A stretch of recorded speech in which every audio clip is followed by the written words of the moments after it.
Gracias por permitirme compartir este momento. Y bueno, vamos a leer, hermanos, en Deuteronomio. ¿Me escuchan bien todos? ¿Sí? Deuteronomios.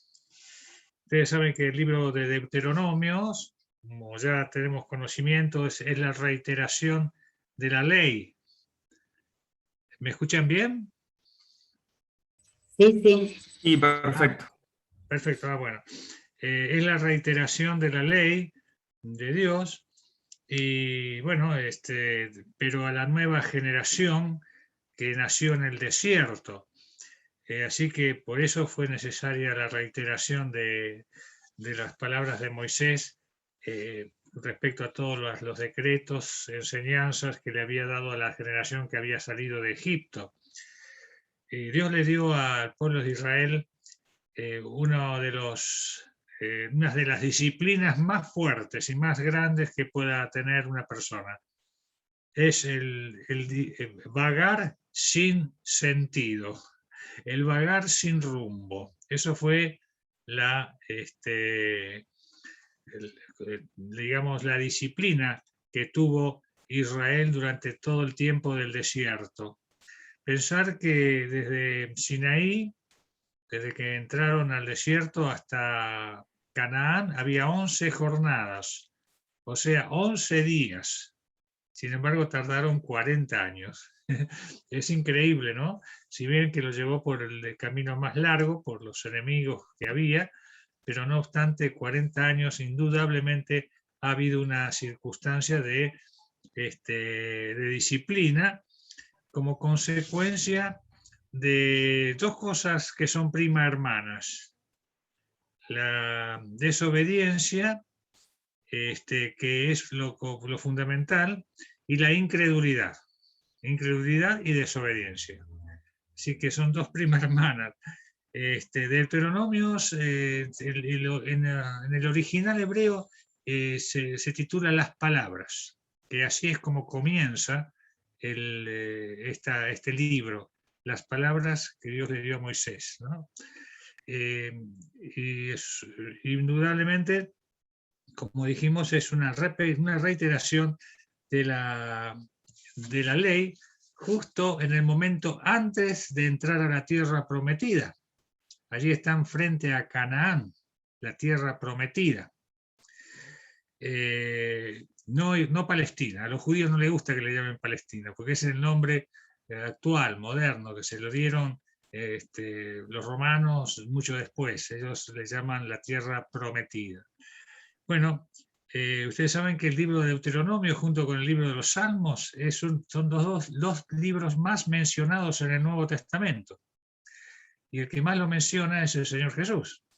Se supone que hay 80 citas relacionadas en el Nuevo Testamento con la mención del libro de Deuteronomio. Y las dos palabras que más se reiteran en este libro son obediencia y amor de Dios. Así que cuando leamos Deuteronomio, busquemos estas dos palabras, van a ver cómo se encuentran de forma muy reiterativa, muy repetitiva. Vamos a leer capítulo 7, los primeros 8 o 9 versículos. Vamos a ver. Cuando Jehová tu Dios te haya introducido en la tierra en la que entrarás para tomarla, y haya echado de delante de ti muchas naciones, al Eteo, al Gergeseo, al Amorreo, al Cananeo, al Fereceo, al Ebeo y al Jebuseo, 7 naciones mayores y más poderosas que tú, y Jehová tu Dios las haya entregado delante de ti y las haya derrotado, las destruirás del todo. No harás con ellas alianza ni tendrás de ellas misericordia, y no emparentarás con ellas, no darás tu hija a su hijo, ni tomarás a su hija para tu hijo, porque desviará a tu hijo de en pos de mí, y servirán a dioses ajenos, y el furor de Jehová se encenderá sobre vosotros, y te destruirá pronto. Mas así habéis de hacer con ellos. Sus altares destruiréis, y quebraréis sus estatuas, y destruiréis sus imágenes de acera, y quemaréis sus esculturas en el fuego, porque tú eres pueblo santo para Jehová tu Dios. Jehová tu Dios te ha escogido para hacerle un pueblo especial, más que todos los pueblos que están sobre la tierra. No por ser vosotros más que todos los pueblos os ha querido Jehová y os ha escogido, pues vosotros erais el más insignificante de todos los pueblos, sino por cuanto Jehová os amó y quiso guardar el juramento que juró a vuestros padres, os ha sacado Jehová con mano poderosa y os ha rescatado de servidumbre de la mano de Faraón, rey de Egipto. Conoce, pues, que Jehová tu Dios es Dios fiel, que guarda el pacto y la misericordia a los que le aman y guardan sus mandamientos hasta 1000 generaciones, y que da el pago en persona al que le aborrece, destruyéndolo, y no se demorará con el que le odia, en persona te dará el pago. Bueno, evidentemente son exhortaciones fuertes, ¿no? Exhortaciones fuertes y al mismo tiempo de aliento, pero qué maravilloso, porque acá dice, bueno, que el Señor los iba a entregar. O sea, la lucha era, indudablemente la victoria era de Dios, pero el pueblo tenía que completar, por así decirlo, en alguna medida esa victoria. Era como compartir la victoria. Ellos tenían que destruir y tenían que derrotarlo del todo. Dios los iba a entregar, Dios se los iba a dar, pero ellos tenían que completar esa victoria, esa entrega, haciendo que destruyera todo lo que era del anatema, todo. Así que había una responsabilidad delante de Dios, del cual Israel tenía que cumplirla.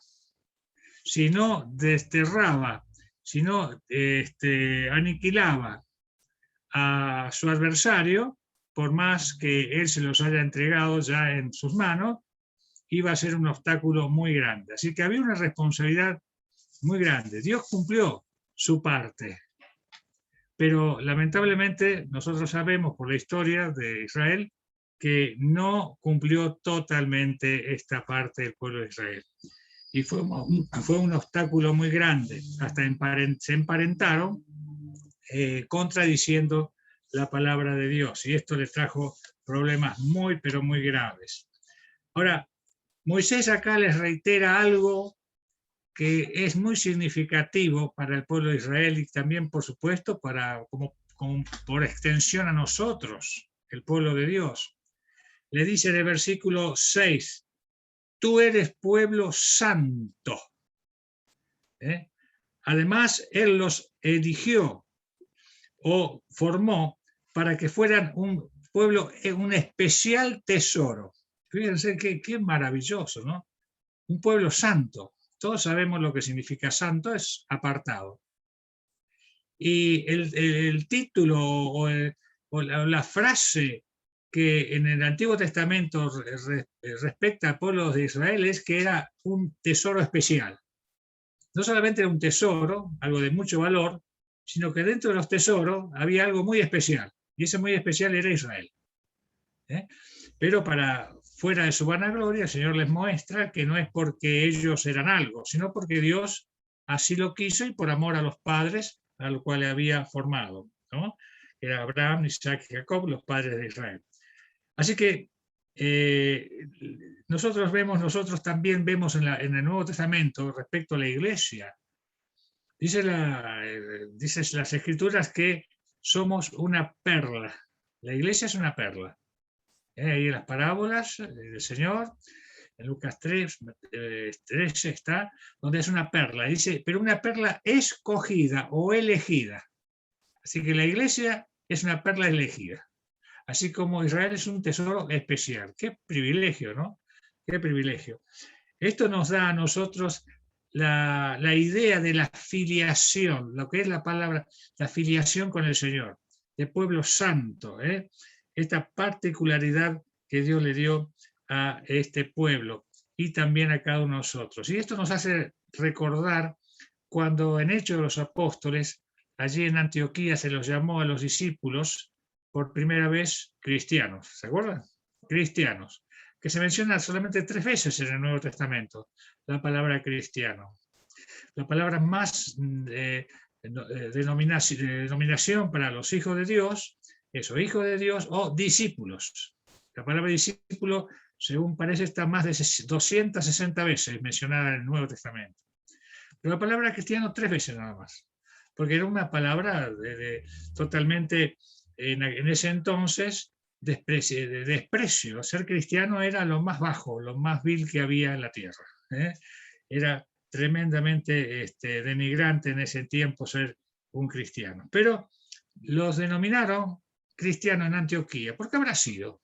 ¿Qué les parece? Bueno, todos nos damos cuenta, indudablemente, porque reflejaban, la palabra cristiano quiere decir parecido a Cristo, reflejaban a Cristo, reflejaban su persona, hablaban de él. Claro, para el mundo pagano era lo más vil porque los cristianos creían en un solo Dios. En cambio ellos no, ellos tenían muchas deidades, eran muy espirituales. Los paganos eran muy espirituales porque tenían un Dios para cada día y un Dios para cada circunstancia.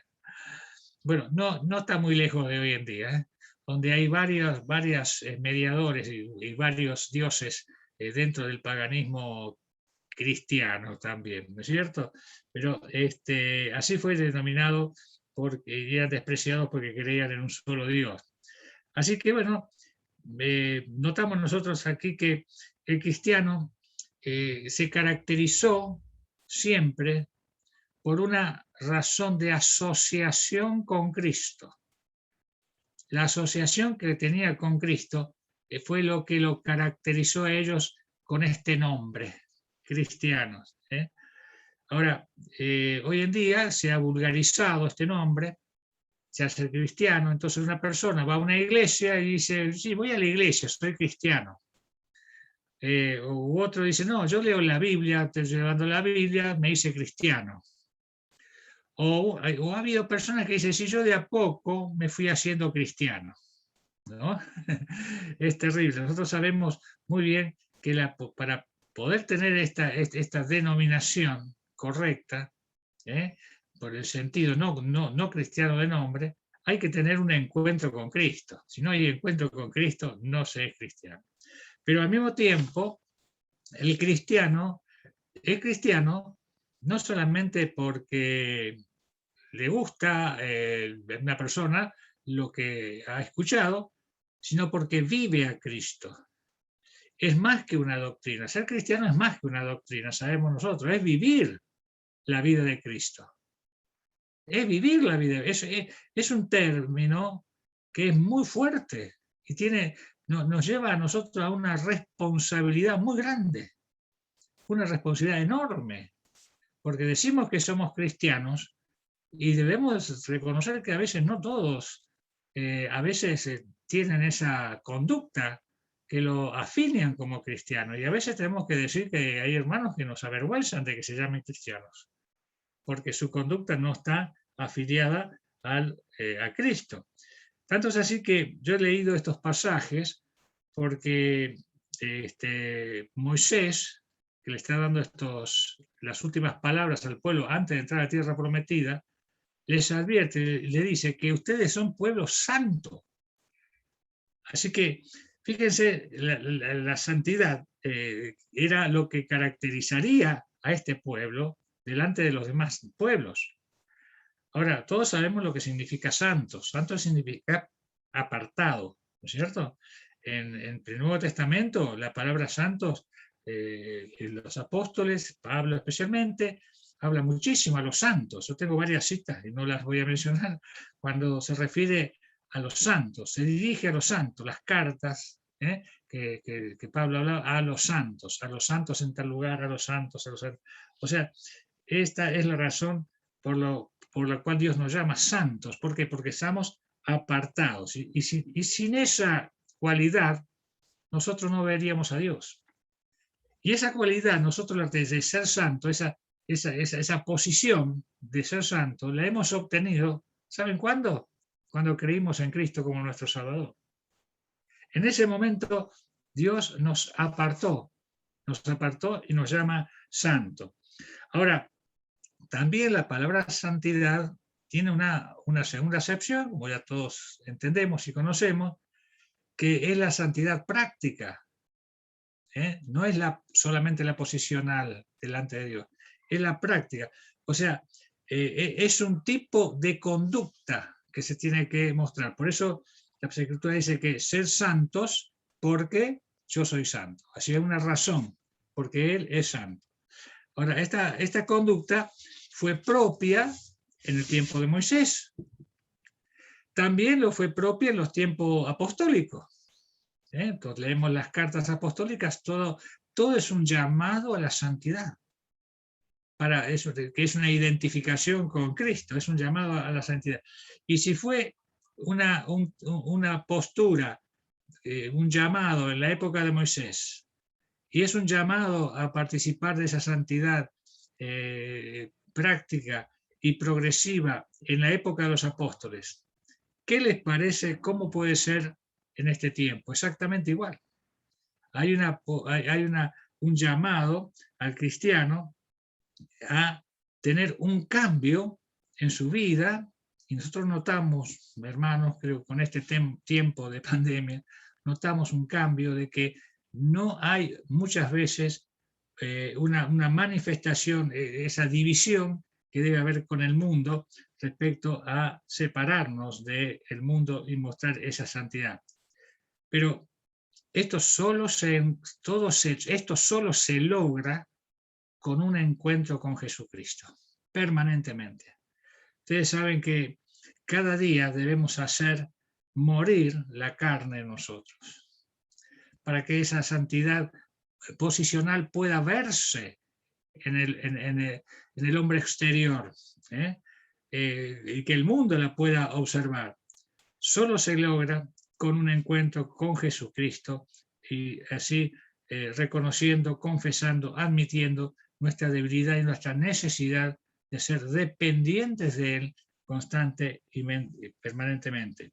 Esto es una santidad que es progresiva, es permanente. ¿Cuándo se logra esa santidad perfecta? Bueno, cuando lleguemos al cielo. Pero mientras tanto, como dice Pablo, prosigo a la meta, al premio del supremo llamamiento.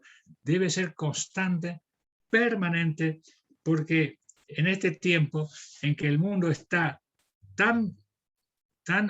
nos está absorbiendo tanto, hermanos, con noticias, con mensajes tan subliminales, nos distraen. Estamos constantemente distraídos y así inundados de noticias para manchar nuestra vida y distraer nuestra atención y nuestra mirada del Señor.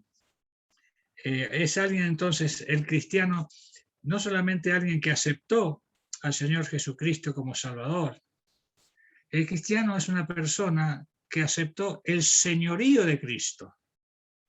Si somos conscientes de esto, yo creo que debemos ser conscientes de que no solamente es Dios Salvador, sino es Dios Señor. Dios Señor de Cristo. Y esto tiene que ser algo incondicional. Por ejemplo, cuando Pablo se convierte en el camino a Damasco, él no se convirtió del judaísmo al cristianismo. Él tuvo una transformación de vida. Él tuvo así un trasfondo, él cambió su señorío, del señorío de Satanás al señorío de Cristo. No cambió de religión, cambió de señor, cambió de dueño, del señorío de Satanás al señorío de Cristo. Pasó de ser el perseguidor Saulo de Tarso al ser el perseguido Pablo. Qué maravilla, ¿no? Fue virulento el choque, fue terrible. Tanto es así que fue tan fuerte que en los Hechos de los Apóstoles, después que Pablo se convierte al Señor, dice que las iglesias tenían paz por todos lados. ¿Cómo sería Saulo de Tarso? Perseguir al cabecilla de todo, pero cuando él se convierte las iglesias tenían paz. Después, esa persecución no fue contra las iglesias solamente, sino que se enfocó justo fundamentalmente en el foco que era Pablo, porque era, digamos, un testimonio viviente, un testimonio vivo de lo que es la transformación de cambio de Señor, lo que significa el cambio de Señor. Así que ahora el cristiano pasa de obedecer al mundo, de lo que era obedecer al mundo, a obedecer al Señor. Ya sus deseos del mundo, sus apetencias debe ir mermando cada día más.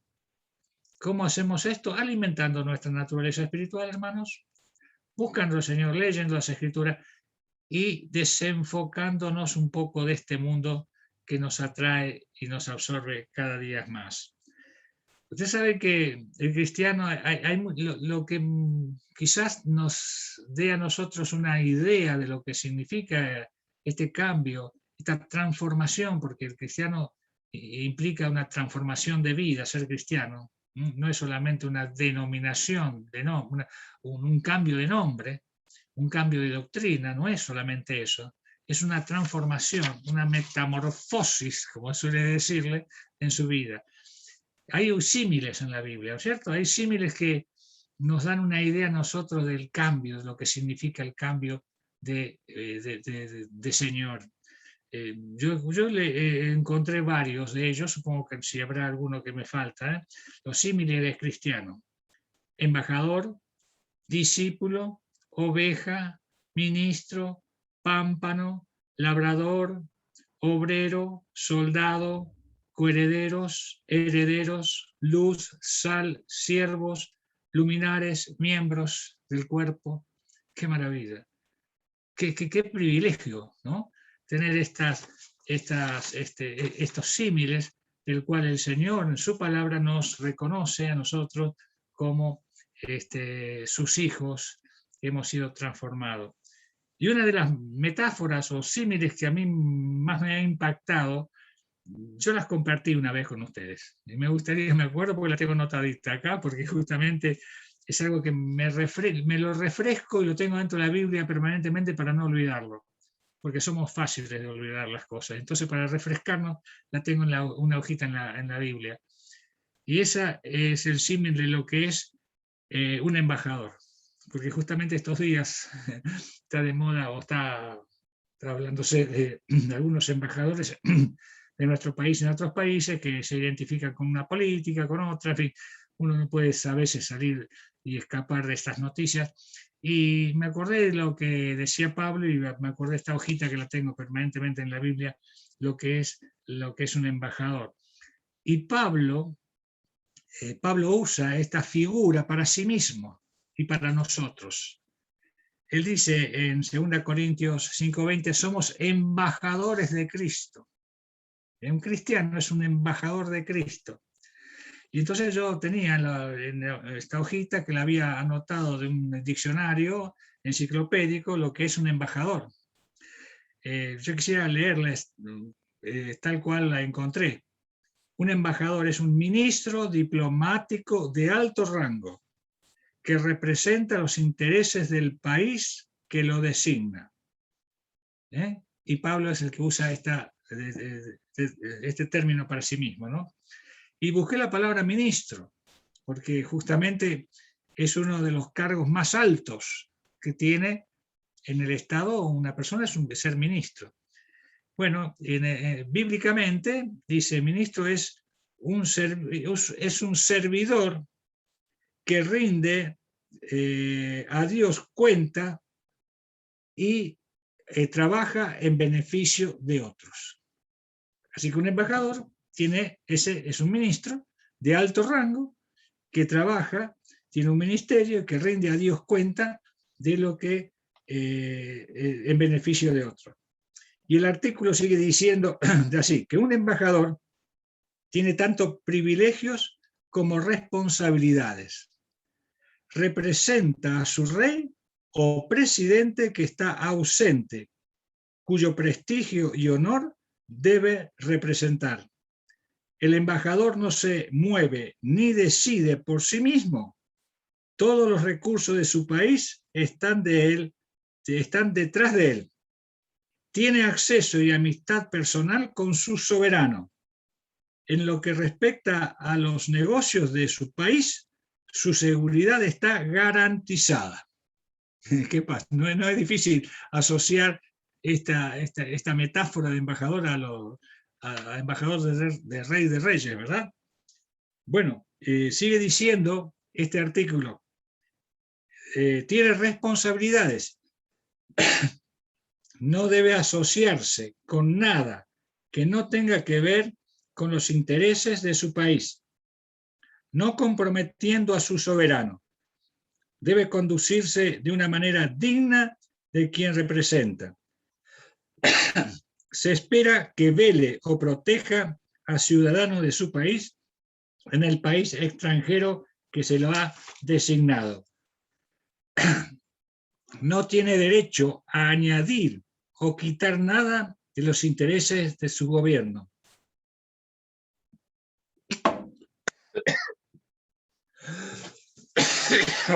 Perdón.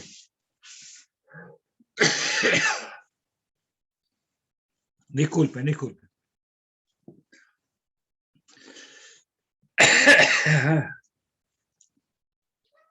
Tampoco debe disculparse por lo que dice, pues él debe decir el mensaje que se le transmitió. Debe presentar el punto de vista de su gobierno, no el suyo propio. El embajador debe persuadir. Para ello, debe estar consustanciado con lo que se le ha dictado. No es difícil, ¿verdad, hermanos?, hacer una aplicación pertinente de estos privilegios y responsabilidades a los embajadores de Cristo, que somos los cristianos. Pero yo me hice una pregunta, y esta la hice para mí, la anoté. ¿Estoy calificado para ocupar dicho servicio ante la demanda de lo que es un embajador? ¿Estoy calificado? Me hago esta pregunta, ¿no? Queridos hermanos, el Señor Jesucristo indudablemente hizo la obra de Dios. Él fue un embajador de Dios, perfecto. El Señor Jesucristo fue el embajador de Dios, el cual realizó la obra de Dios con humildad, con entrega y sacrificio. Tres cosas que no debemos olvidar cuando hacemos el servicio al Señor o el ministerio que Él nos ha dejado en esta tierra. Humildad, entrega y sacrificio. Y nosotros preguntémonos, ¿seguimos sus pisadas? Pedro dice allí en su carta, sigamos sus pisadas, siguiendo sus pisadas. Que Él sea ejemplo y también la meta a la cual alcanzar, la de Cristo. Que el Señor les bendiga y muchas gracias.